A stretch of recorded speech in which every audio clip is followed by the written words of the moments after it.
So we are the UCSF campus in the Central Valley in Fresno. We are actually the third largest hospital in the entire state, also the second busiest. We're the only level 1 trauma center, so we see a very wide spectrum of pathology. The fellowship was one of the first fellowships to be approved for this site, and that was in 2007. So we are a little over a decade now with a pulmonary critical care fellowship.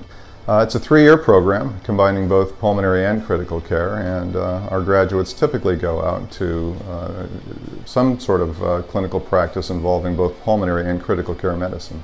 So bulk of their training happens here, but they also go to the VA hospital. The opportunity to do rotations up at main campus San Francisco, but the bulk of it happens at CRMC.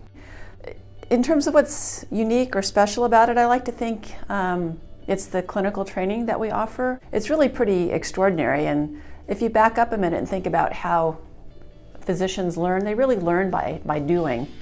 And if you can pick people with the right characteristics, that is integrity and a thirst for learning, and you provide them with the patients to learn from, all you have to do is stay out of their way. When I interviewed here, there was a very consistent theme to it all of basically the faculty telling me this is a very interesting time for this place. Giant tertiary medical center, very large hospital, lots of complicated pathology, and lots of opportunities. Our fellows are very, very busy their first year doing medical ICU, pulm consults, and they see so many patients that they can't help but become experts by the time they finish 3 years of fellowship. Our MICU is busy, our pulm consult service is busy, and not only are they seeing a lot of patients, but they're seeing patients with unique diseases that really introduce them to the entire spectrum of pulmonary medicine and critical care medicine that they need to become experts in both of those fields. Most of our fellows have done more intubations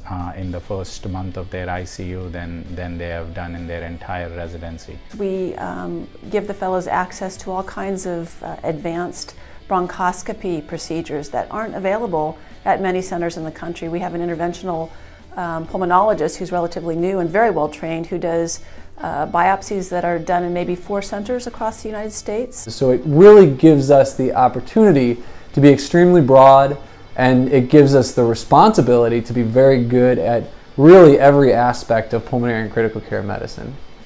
Now, in addition to having great clinical training, the fellows also are given opportunities to do research, and I think one of the strengths of our program is, right out of the gate in 2007, we already had faculty who were performing really fine clinical research, and so the fellows were immediately able to start publishing abstracts and going to national meetings presenting original research. And the research program has just continued to flourish and grow as we've added faculty. Even though we're small, our faculty have diverse interests and have developed really niches of expertise. So probably our latest area of expertise would be having an ECMO service. That's a great strength of this program. I mean, there are people who would otherwise die of refractory respiratory failure if we didn't have an ECMO service.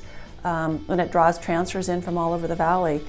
We have a faculty member with an expertise in pulmonary hypertension, and he's able to do the complete pulmonary hypertension workup so that patients who formerly had to travel quite a distance, say to San Diego or San Francisco to get care for this very unique, complicated disease, can stay in Fresno. We have an adult cystic fibrosis center now, which we didn't have before Dr. Lee came and started it. That's wonderful, because before that, again, adults with cystic fibrosis had to travel to San Francisco to get their specialty care. We have experts in the management of lung nodules and lung cancer, and we've built a lung nodule program that has really transformed the way we diagnose and manage early lung cancer. The faculty here are really fantastic. Everybody's here very much on purpose because of the complicated pathology, the very, very, very sick patients.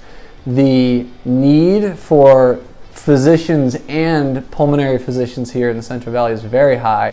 It's really a unique opportunity, I think, in terms of what's available around the country. Most programs have been around for a long time, and I think the needs are fairly static. Here, they're always changing. Our fellows have gotten involved in quality projects, clinical program building. We've had faculty come on and join us that were fellows here and involved in building clinical programs. Just good, strong clinical foundation of medicine, and the passion to pursue pulmonary critical care medicine is what we are looking for. This sounds really cliche, but I'm trying to train the best and brightest pulmonary critical care specialists I can. I turn out fellows who can be hired by anyone, anywhere, and hit the ground running. When you're looking at fellowship programs and you're interviewing, I would spend time talking to the fellows. And if the fellows seem happy and satisfied, I think that's a pretty good indication that maybe you're looking at the right place.